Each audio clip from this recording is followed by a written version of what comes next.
They left my name off the guest list like I wouldn't notice. So I wrote one email with proof, facts, and fire.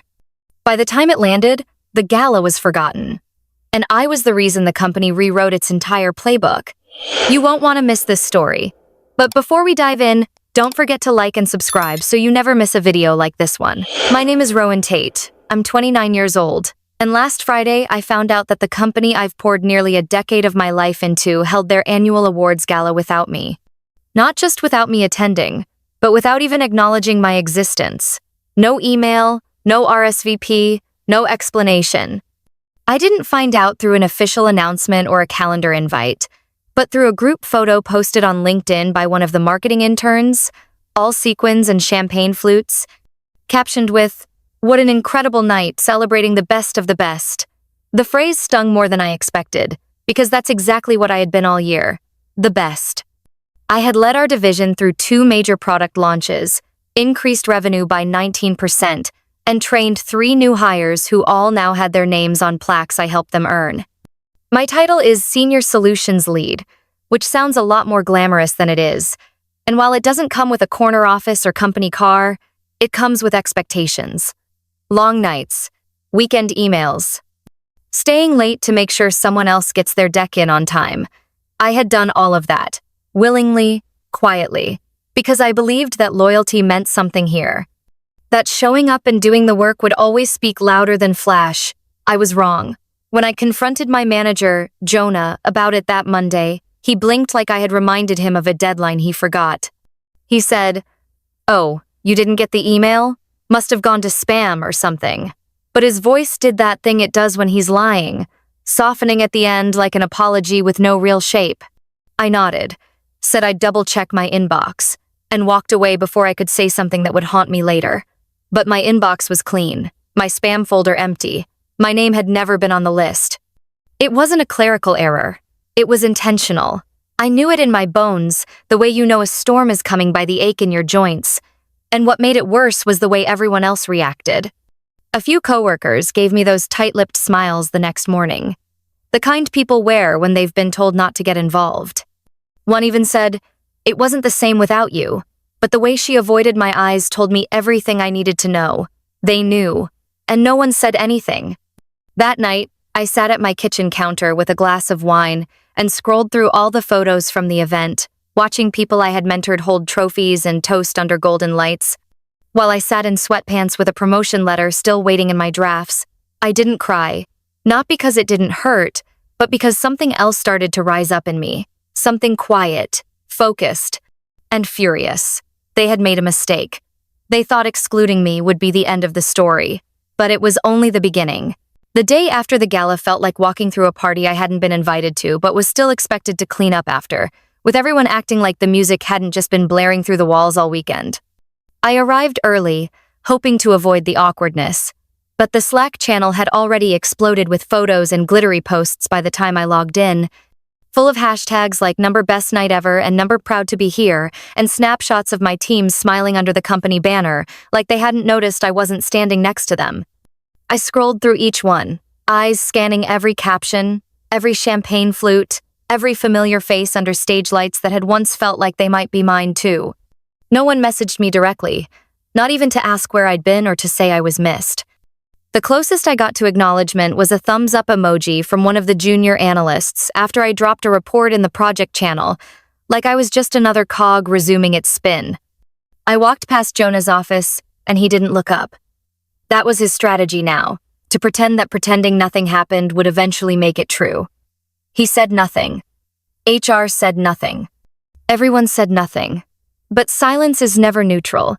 It wraps around you like plastic, transparent and suffocating, pretending to be nothing at all. At lunch, I sat in the break room flipping through a spreadsheet while the conversation at the next table buzzed with leftover adrenaline. They were talking about the moment Sam won the award for innovation leadership, with a pitch deck I had built from scratch. I had stayed late 3 nights in a row redesigning it, scrapping slides until the flow was perfect, and Sam had accepted the award like he had pulled it from the sky with his own 2 hands. Someone at the table laughed and said, "I still can't believe Rowan wasn't there." And another voice replied, "Yeah, that was weird." And then the laughter stopped just long enough for me to know they had all moved on. I kept my head down, but inside me, something sharp was waking up. The kind of clarity that doesn't come from being angry but from realizing exactly how invisible you've become to people who used to depend on you. I opened a blank document that afternoon and titled it Timeline of Contributions. Not because I planned to send it to anyone yet, but because I needed to see it all laid out. Every project, every late night, every piece of work that had been swallowed by other people's promotions. I wasn't looking for applause anymore. I was building an archive. My coworkers avoided eye contact for the rest of the day. Like I was made of glass they didn't want to risk breaking. But I wasn't the fragile one. I was the one who had stopped clapping along. And I was done pretending I didn't hear the silence. I started at Kessler & Co. when I was 22, fresh out of undergrad, barely enough money to afford a secondhand blazer and a pair of heels that pinched every time I walked more than 10 steps. But I showed up early on my first day anyway, heart pounding, eager to prove I belonged. I wasn't handed anything. I wasn't connected, or polished, or loud. I learned by watching, by volunteering for the projects no one wanted, the reports that made eyes glaze over, the data cleanups people grumbled about in team chats. I didn't complain. I just worked. The first time someone forgot to copy me on an email about a project I had carried over the finish line, I told myself it was a mistake. The third time it happened, I still smiled through it, thinking maybe it wasn't personal. But there comes a point where silence stops being noble and starts being mistaken for agreement, and I let it go on too long. I stayed after hours when deadlines broke open like floodgates, when tech crashed or a client demanded a same-day revision, and every time I patched the hole, someone else got the credit for keeping the ship afloat. I remember one winter night when Jonah messaged me at 8:41 p.m., saying the CEO wanted new mock-ups by morning, and I was already curled up on the couch in pajamas. I logged back in, worked until 2, and when the final version got praised the next morning, he turned to Sam and said, "Great initiative." I just nodded and kept typing. That was the pattern. I made the things work. I cleaned the messes quietly. When new hires stumbled, I trained them. When Jonah needed a scapegoat, I took the blame. Not because I liked it, but because I thought the system would eventually see me. That hard work would naturally lead to recognition. That was the lie I clung to. There was a marketing campaign in year 2 that tanked until I stepped in and rewrote the copy under pressure. That campaign ended up being shortlisted for a national award. My name was never mentioned. I told myself it didn't matter. The results mattered. The team mattered. But lately, I'd started waking up tired. Not from work, but from carrying so many pieces of other people's success. My ideas were rarely bold, but they were precise, effective, quiet things that worked. And in a company that rewarded volume over value, I had become the background hum they forgot was powering everything. I kept thinking of one meeting in particular, when I made a suggestion about restructuring timelines, and Jonah waved me off, only to repeat the exact same thing 10 minutes later. Everyone nodded. No one looked at me. I had earned my place 10 times over. I just hadn't realized until now that they never intended to give me a seat at the table. They liked me better standing behind it, holding the plates. The moment I realized I was never invited wasn't loud or dramatic, it was quiet. Like the sinking feeling you get when you show up to a dinner party and there's no seat for you at the table, no plate, no glass, just a forced smile from the host and a vague apology about miscommunication. That Monday morning, I sat down at my desk and opened my inbox, expecting to find something, anything, that might explain the mistake, a bounced email, a technical glitch, a last-minute change that somehow got lost in the shuffle, but there was nothing. I checked every folder, inbox, spam, promotions, even the trash. I typed awards gala into the search bar and came up empty. No invite, no calendar hold, no acknowledgement that I was ever meant to be there.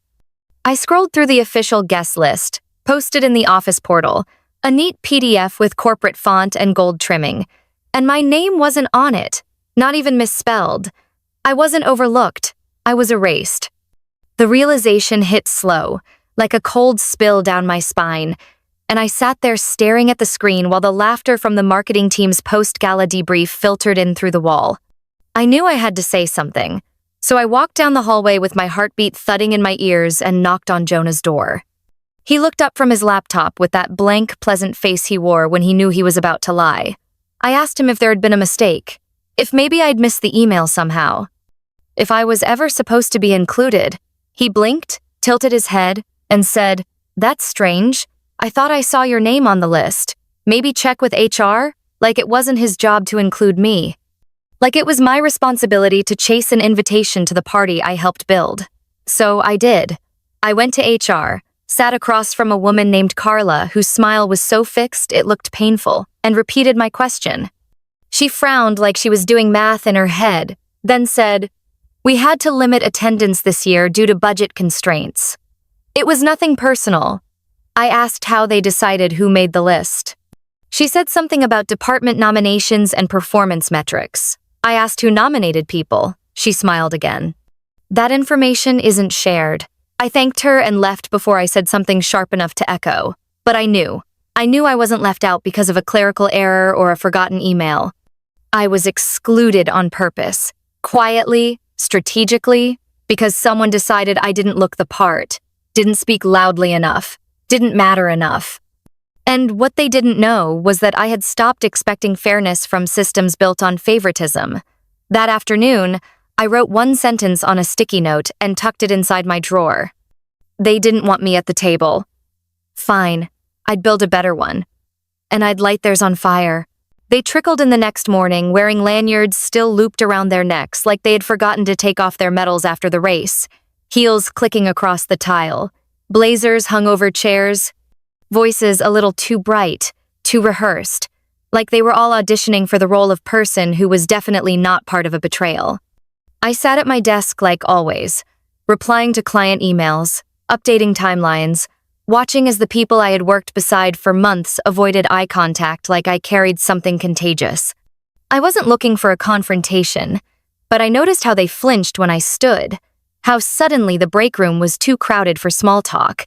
Around 10:30, Sam from marketing stopped by my desk with a paper cup of lukewarm coffee and a smile that didn't reach her eyes. "Hey," she said, too casually. "We really missed you at the gala. Everyone thought you'd be there."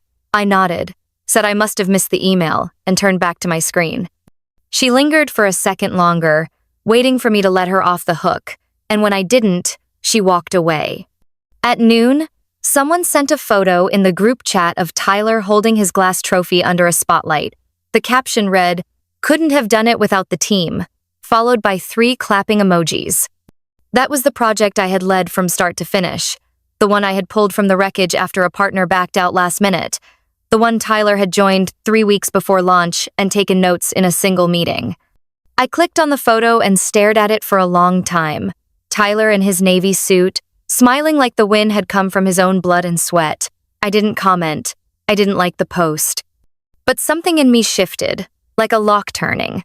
The rest of the day moved slowly, full of small betrayals disguised as normalcy.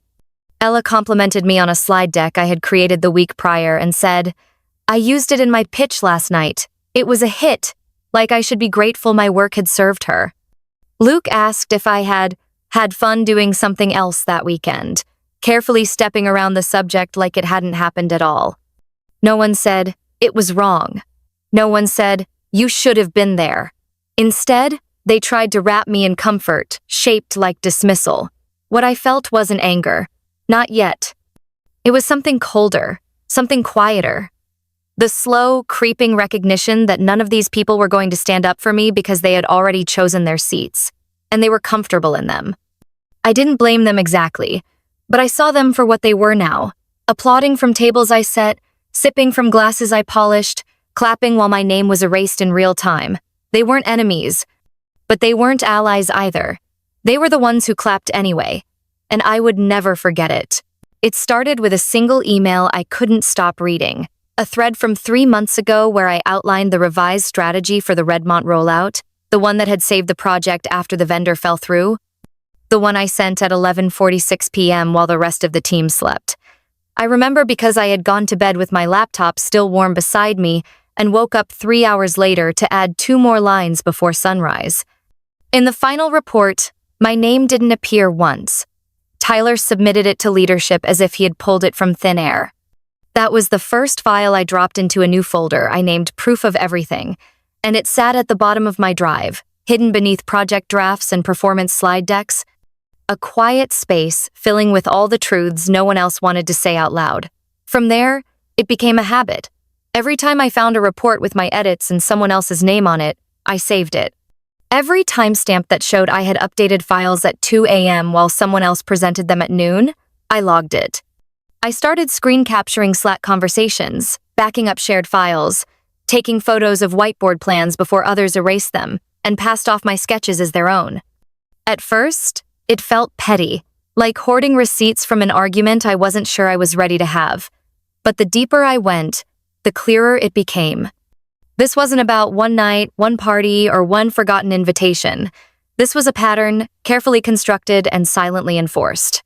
I had been the scaffolding to their promotions, the ghostwriter behind their recognition. And somewhere along the way, they had decided that was where I belonged. Unseen, essential, replaceable. But I wasn't building this folder for revenge. I was building it for truth. A clean, irrefutable archive of the way my work had been bent, borrowed, and rebranded until I barely recognized it. I wrote memos to myself inside it, reflections on what I had done, what I had watched others take, and what I had let happen by staying quiet. Each file was a breadcrumb back to myself. A way to remember that I wasn't imagining it, that I had been good, better than good, that I had held this company together more than once and been paid in silence. I didn't know what I would do with the folder yet, but the act of making it gave me something I hadn't felt in weeks: control, purpose. A slow kind of power that didn't shout or scream, but sat steady beneath my ribs like flint waiting for a strike. I wasn't yelling. I wasn't demanding apologies. I was gathering, building, documenting the story they thought would never be told. And when the time came, I would open that folder and let the truth burn so clean there'd be nothing left for them to twist. I waited 3 days before filing the complaint. Not because I wasn't ready, but because I wanted to be absolutely certain I had dotted every I, labeled every file, double-checked every timestamp, and prepared myself for the inevitable brush-off that I had seen others endure before me. When I finally submitted the report, I did it quietly, like everything else I did. No outburst, no rallying cry, just a neatly written account of how I had been excluded from the company awards, how the project I had led was credited to someone else, how I had been erased from my own work in broad daylight, while everyone clapped like it was fine. I included attachments, references, the folder of proof I had built line by line until it could no longer be dismissed as a misunderstanding. I waited 2 more days before I got the calendar invite. A 2:30 p.m. meeting with Carla from HR. The subject line simply read, "Clarification on submission." I walked in, calm and steady, rehearsing the facts in my head like I had before so many project pitches. But from the moment I sat down, I could feel it. The tone, the practiced neutrality. Carla smiled in that way people do when they are about to tell you nothing is going to happen, but hope you'll thank them for saying it gently. She started with, "We take all reports seriously," and then pivoted into language so padded it could have been a mattress. She said it was unfortunate I felt overlooked. She reminded me that the gala was a logistical challenge this year, and that not everyone could be included. I asked how the selection criteria were determined. She said it was based on nominations and leadership discretion. I asked who nominated Tyler. She blinked, paused, then said that information was confidential. I asked if anyone reviewed the actual work on the projects being awarded. She smiled again and said something about trusting our team leads to elevate key contributors. I realized in that moment I was not speaking to someone who wanted the truth. I was speaking to someone trained to contain it. Carla folded her hands and leaned in just slightly before delivering the real blow. She said, "We'd hate to see a misunderstanding like this damage the positive morale we've worked so hard to build here." That was it. Not a threat. A warning, wrapped in HR tone and wellness language. I nodded slowly, thanked her for her time, and walked out of the room with my hands cold and my jaw clenched. I knew what I had just witnessed. Not a failed process. A shield. HR wasn't built to protect people like me. HR was built to protect the people who built HR. The moment I left her office, I added a new folder to my archive, labeled it Containment Strategy. I wasn't just documenting a story anymore. I was watching the machine run exactly as it was designed. And I had just seen the blueprint. I created the survey in the middle of the night, hunched over my laptop with the screen turned low, heart thudding like I was doing something illegal even though every question I typed came from a place of honesty and necessity. I used a third-party site with ironclad anonymity settings, no logins, no tracking, just raw truth invited into a box. I titled it Company Culture Pulse Check, something innocuous enough to pass under the radar but purposeful enough to catch attention from anyone who had ever swallowed their frustration or bit their tongue to protect a paycheck. I distributed it through a new email account I set up that morning, sending it quietly to coworkers one by one. Some I trusted, some I had merely observed, all of them chosen because at some point I had seen their smiles dim or their ideas brushed aside in a meeting like crumbs wiped from a tablecloth. The link came with no request, no pressure, just a sentence that read, "Tell the truth no one wants to hear." I expected a handful of responses, maybe 5 or 6 from the quieter folks like me who had grown tired of being spoken over and smoothed out. By the end of the day, I had 37. By the end of the week, over 70. I read every one, my stomach twisting with recognition and rage, page after page of stories just like mine. A designer whose campaign was credited to her manager, an assistant who had been asked to train a new hire only to be demoted while the new hire was promoted. A woman in finance who discovered her male counterpart earned 15% more for identical work and was told to be patient. A man in IT who tried to flag a security risk but was silenced by legal. Story after story, all different and yet stitched from the same cloth, lined with silence, shame, and a kind of institutional gaslighting so thorough that most had begun to doubt their own perceptions. Some of the entries came with timestamps and attachments. Others were just confessions, desperate and quiet, aching to be heard even if nothing came of it. It hit me then, how many of us had been carrying these weights alone, thinking we were the problem, thinking if we just worked harder or complained less, the recognition would eventually come. I didn't feel vindicated reading those entries. I felt responsible, not for their pain, but for the opportunity I now held. This wasn't just about me anymore. It was about all of us who had been clapped over, passed by, or cut out entirely while the company posted smiling group photos and wrote hollow captions about inclusion. I saved every entry, encrypted the file, and labeled it The Truth According to Us. I didn't know yet how or when I would use it, but I knew this much. When the match was struck, I wouldn't be lighting it alone.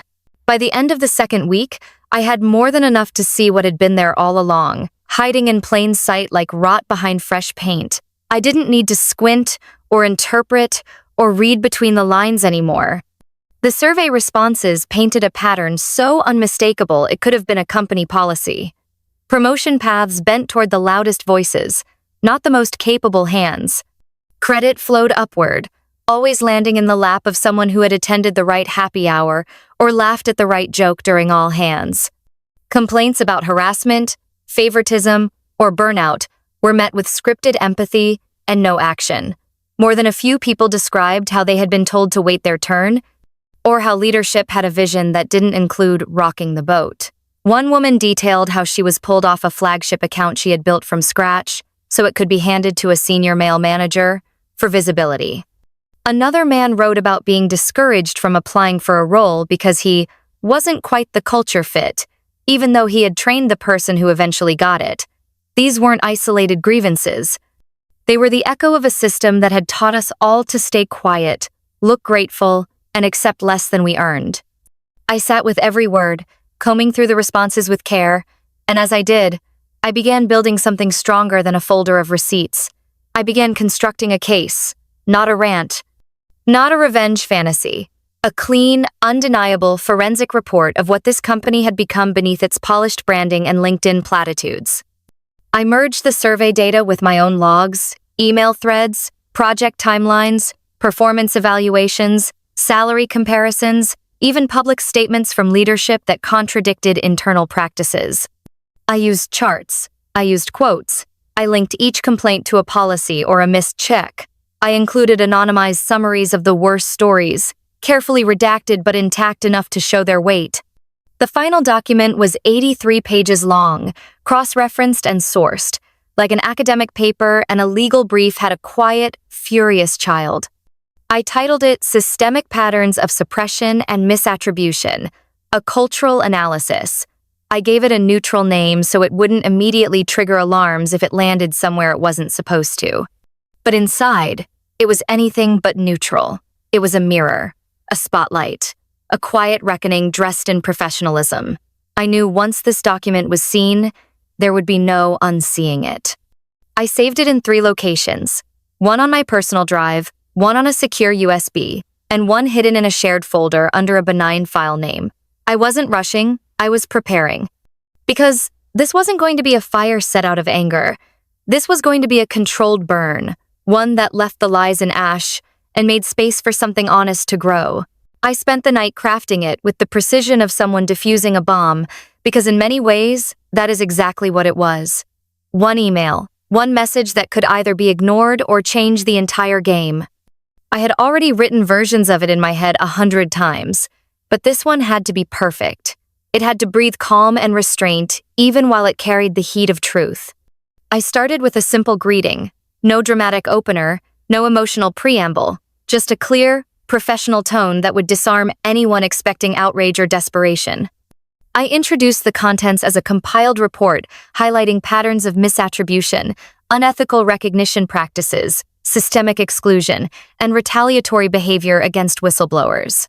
I attached the 83-page document I had titled Systemic Patterns of Suppression and Misattribution, a Cultural Analysis. I included a folder of supplementary material, redacted survey responses, internal emails, project audits, and side-by-side performance data.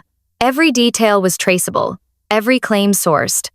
I labeled each section in a way that made it impossible to skim. If you opened the email, you had to see it. I added a short paragraph at the end explaining the intended recipients of the email, thanking them in advance for their attention, and urging them to investigate further to ensure the company's stated values matched its internal reality. Then came the most important part. The recipients. I addressed it to no one. I used BCC for every name. I included every member of the executive board, the parent company's ethics committee, and 3 external watchdog groups that specialized in corporate accountability and labor rights. I had researched the right contacts for weeks. The BCC ensured that no one could see who else was receiving the message, which meant every person who opened it would think they were the only one being given this information. That subtle pressure, the implication of exclusivity, would force each of them to act faster, afraid someone else might move first. I set it to send at 9 a.m., sharp, scheduled precisely when calendars were fresh, coffee was hot, and inboxes were checked with the most attention. I did not sign my name, I didn't need to. I had scrubbed the metadata, removed all identifying traces, and routed it through an anonymous relay. I sat there watching the clock tick toward 9 like I was holding a candle next to a fuse. When it hit the mark, I didn't feel triumphant. I felt calm, like the moment just after an earthquake when everything is still standing but you know the foundation has shifted. No alarms went off. No explosion. Just the quiet satisfaction of knowing that the truth was no longer something I was hoarding. It was loose now, out there in inboxes and meeting agendas and whispered conversations. The people who had clapped for awards they hadn't earned would have to sit in rooms where my work now filled the air like smoke. The fuse was lit. I just had to wait. It started subtly, the way cracks first whisper across glass before the whole pane shatters. The morning after the email landed, there was a shift in the air that couldn't quite be named, like the way the sky smells before a storm. The Slack channels were quieter. Leadership meetings were suddenly closed door. A few managers canceled their one-on-ones, citing conflicts that didn't exist. I watched it all unfold like a bystander at a fire they had once only smelled smoke from. Then came the official notices. Internal review was launched by the parent company's ethics division, and compliance officers began scheduling surprise interviews. Word spread that 2 external investigators were walking the halls, clipboards in hand, asking questions that made people shift in their seats. By midweek, the polished veneer of the awards gala began to dull. The photo albums that once flooded our internal channels had disappeared, quietly unpinned. Social media posts that had bragged about employee culture were taken down. There were whispers that the marketing director was asked to remove all mentions of the gala from the company website, though no one said why. Leadership began issuing vague memos about aligning internal values with company vision, but nobody bought it. The truth had slipped through the floorboards, and no amount of scented language could mask the rot anymore. Executives who had once strutted through the halls now walked with their heads slightly lower, voices measured, eyes watchful. The award winners, some of whom had stood on stage grinning with borrowed credit, suddenly found themselves under quiet scrutiny. One by one, departments were asked to resubmit project documentation. Timelines were audited, salaries reviewed. A few execs started working from home more often, some citing illness, others radio silent. HR sent out a tone-deaf reminder about professionalism and unity, but it only deepened the divide. People were no longer afraid to talk, and whispers grew teeth. In break rooms, by elevators, and during hushed conversations over laptops, employees began sharing their own versions of what had happened. Many didn't know who sent the email, but they thanked them anyway. A few bold souls even called it the spark. Some speculated it came from someone in marketing. Others said it, and one theory pinned it on a disgruntled exec's assistant. I kept my face blank through it all. My hands steady, my reports submitted on time, just as they always had been. No one looked twice at me, and that was the point. I was still the woman they had deemed invisible enough to exclude, only now my invisibility had become my greatest shield.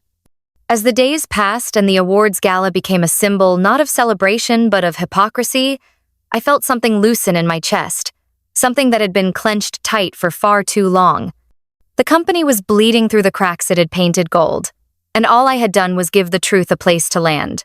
The email had turned the tide, and now came the wave.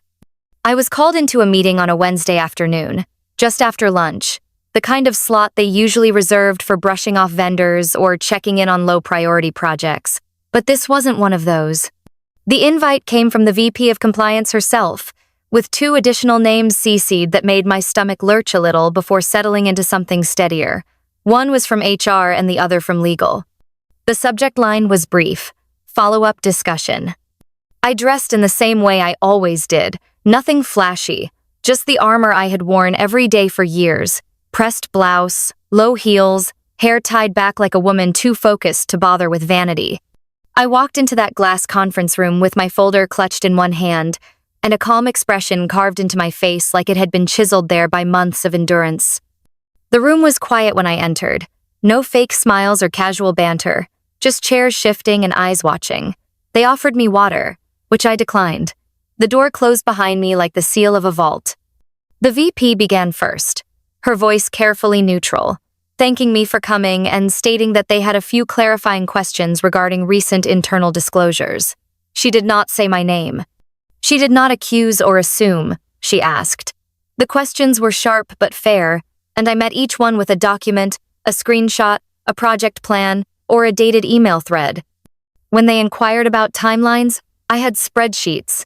When they asked who had overseen certain projects, I showed who really had. My voice didn't tremble. I didn't raise it. I let the facts do what they were meant to do, which was speak in the places where I had once been silenced. The HR representative, a woman who had once told me to keep the peace for the sake of morale, shifted uncomfortably in her seat more than once. The legal advisor asked if I had shared this documentation outside the company. I said I had shared my truth and let the information stand on its own. I reminded them of our company's stated commitment to ethics and transparency. That phrase landed with the weight of irony none of us acknowledged. By the end of the meeting, something had shifted. Not just in the room, but in how they looked at me. They no longer saw a young woman who had been excluded from a gala. They saw a liability, or maybe, finally, a force. As I stood to leave, I gathered my papers slowly, deliberately, giving the moment its full weight. No one interrupted. No one dismissed me. One of them even thanked me again, this time with a tone that hinted at something like respect, or at least recognition. I walked out the way I came in, quiet and unshaken. But this time, they knew. The meeting they tried to make routine had become a reckoning. It began with a company-wide email that arrived on a Monday morning, disguised in neutral tones and padded phrases, the kind that danced around the truth without ever laying hands on it. The subject read, Leadership Transitions and Growth. Inside, it said that 2 department heads, Daniel from Operations and Lena from Marketing, had decided to step down to pursue new opportunities. No farewell message from them. No final words of wisdom or photos of balloons in the break room, just absence, followed by silence. Within days, their offices were cleared out, their names removed from the internal directory, and their bios erased from the company website as if they had never been there. Then came the quieter shift. HR sent a second announcement, this one framed as a celebration, introducing a new director of people and culture, someone with a long record of employee advocacy and a passion for inclusive leadership. There was no mention of the old director, the one who had once warned me not to rock the boat. Her departure was never formally acknowledged, and no one dared ask. But the break room gossip filled in the blanks faster than any memo ever could. Everyone saw it. Everyone knew. Leadership, for all their polished smiles and crafted statements, had been shaken, and they were moving quickly to patch the cracks. They launched what they called a Transparency and Equity Initiative, complete with a new email tip line, a series of anonymous feedback forums, and a glossy internal microsite full of colorful graphs and lofty promises. No one said my name, no one pointed a finger, but the ripple effect was unmistakable. People who had once walked the halls with unchecked power were suddenly tentative, their steps measured, their voices quieter in meetings. Junior employees spoke more freely now, not with rebellion but with the kind of caution that carries hope.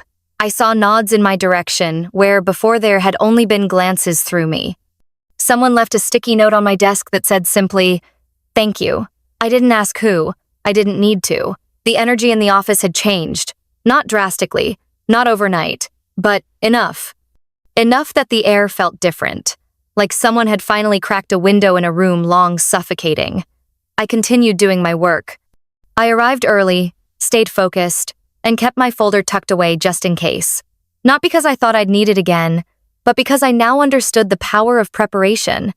The truth had cost me invisibility, but it had bought something far greater.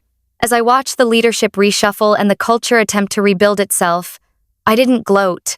I didn't even smile. I just watched. Like a woman who had once been banned from a gala but had ended up being the reason the spotlight turned. They never said my name, but the walls did. And that was enough.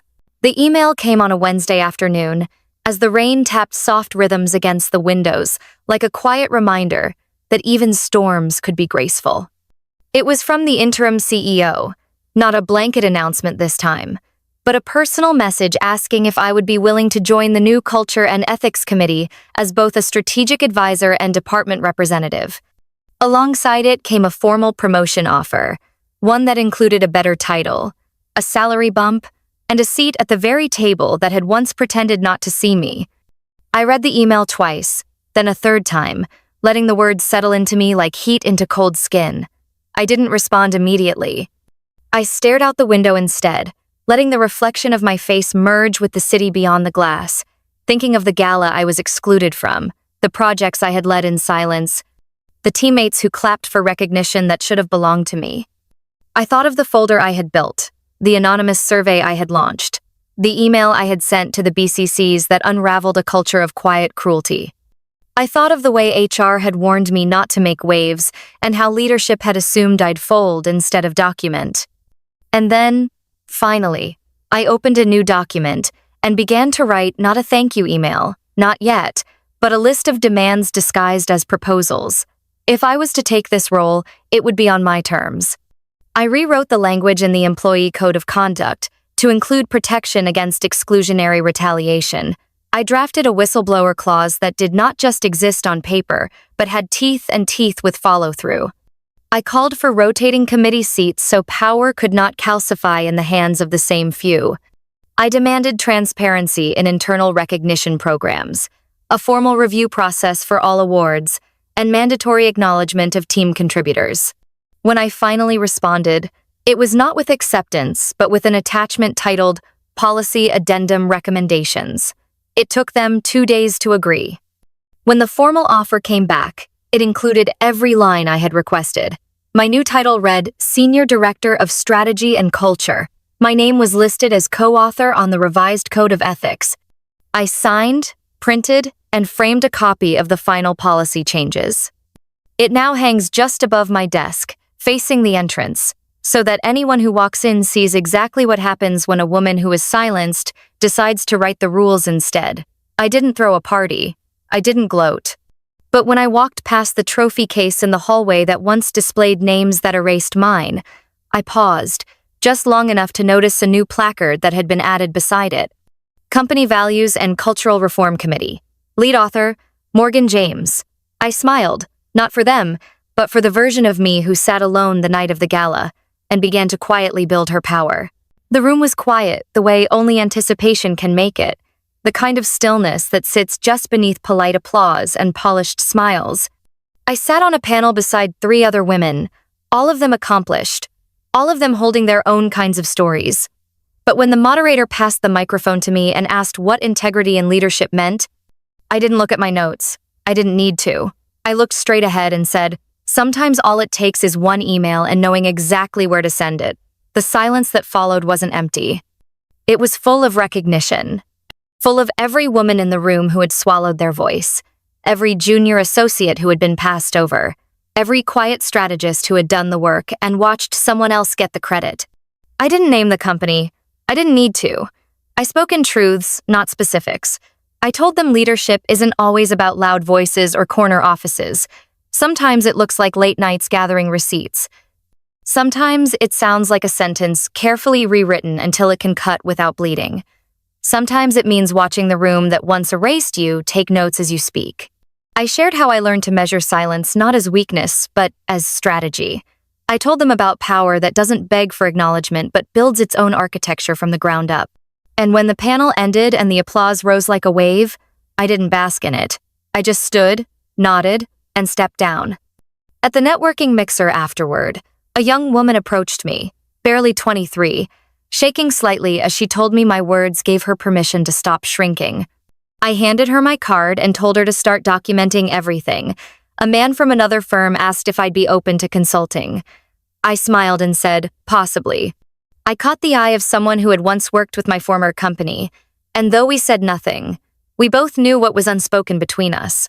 Later that night, back in my hotel room, I opened my inbox to a flood of messages from attendees, not asking for gossip, but for guidance, for templates, for courage.